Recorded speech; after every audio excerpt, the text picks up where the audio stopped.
വയനാട് മേപ്പാടി വെള്ളപ്പങ്കണ്ടി ഉന്നതിയിൽ വൈദ്യുതിയും വെള്ളവും വഴിയുമില്ല എന്നുള്ള അവരുടെ ഒരു ദുരിത ജീവിതം ഇന്നലെയാണ് മീഡിയ വൺ വാർത്ത പുറത്തുവിട്ടത്. വാർത്ത ശ്രദ്ധയിൽപ്പെട്ട വൈദ്യുതി മന്ത്രി കൃഷ്ണൻകുട്ടി ഇടപെടുകയും ഉടൻ തന്നെ മേപ്പാടി KSEBിയിലെ ജീവനക്കാർക്ക് ഇതുമായി ബന്ധപ്പെട്ടുകൊണ്ട് നിർദ്ദേശം കൊടുക്കുകയും ഉന്നതിയിലെ വീടുകളിലേക്ക് വൈദ്യുതി എത്തിക്കണമെന്നുള്ള നിർദ്ദേശം കൊടുക്കുന്ന അടിസ്ഥാനത്തിലാണ് ഇപ്പോൾ KSEB ജീവനക്കാർ ഇവിടെ എത്തിയിരിക്കുന്നത്. തൊട്ടടുത്ത് ഈ ഉന്നതിയോട് ചേർന്ന് കിടക്കുന്ന ട്രാൻസ്ഫോമറിൽ ഇപ്പോൾ അതുമായി ബന്ധപ്പെട്ടുകൊണ്ടുള്ള പ്രവർത്തികളൊക്കെ തന്നെ പുരോഗമിക്കുകയാണ്. ഇന്ന് തന്നെ ഓരോ വീടുകളിലേക്കും വൈദ്യുതി എത്തിക്കുമെന്നുള്ളതാണ് അറിയിച്ചിരിക്കുന്നത്. എന്തായാലും വലിയ സന്തോഷം നൽകുന്ന ഒരു കാര്യം തന്നെയാണ്. വലിയ ദുരിതത്തിലാണ് ഇവരുടെ ജീവിതം ഉണ്ടായിരുന്നത്. സർക്കാരിന്റെ പദ്ധതിയിൽ ഉൾപ്പെടുത്തിക്കൊണ്ട് വീട് നിർമ്മിച്ചു നൽകുകയും എന്നാൽ സോളാർ ആദ്യഘട്ടത്തിൽ ഘടിപ്പിക്കുകയും പിന്നീട് ഈ സോളാർ പ്രവർത്തിക്കാത്തതിനെ തുടർന്ന് വൈദ്യുതി നഷ്ടപ്പെടുകയും ഇരുട്ടിൽ നിൽക്കുന്ന അല്ലെങ്കിൽ അത്രത്തോളം പ്രയാസമായിരുന്നു അവരുടെ ഒരു ജീവിതം. ഇന്നലെ അവർ തന്നെ നമ്മളോട് ഇപ്പോൾ ഈ ഉന്നതിയിലേക്കുള്ള മണി നമ്മൾ ഉറപ്പിച്ചിട്ടുണ്ട്. മണിട്ട് വലിയ സന്തോഷം ഉണ്ടാവില്ലേ? സന്തോഷമായിട്ട് ഇത്രയും കാലം ഇട്ടത് കിടന്നതിന് ഇന്നൊരു സന്തോഷം ഒന്നുണ്ട്.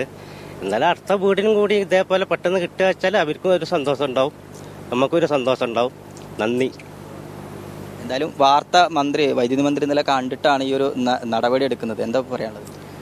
വൈദ്യുതി മന്ത്രിക്ക് നന്ദി, ഉപകാരം. ഇത്രയും കാലം ഇവിടെ ഈ ഇരുട്ടത്ത് കിടന്നവന് ഇച്ചിരി വെളിച്ചം തന്നതിന് നന്ദി, നമസ്കാരം.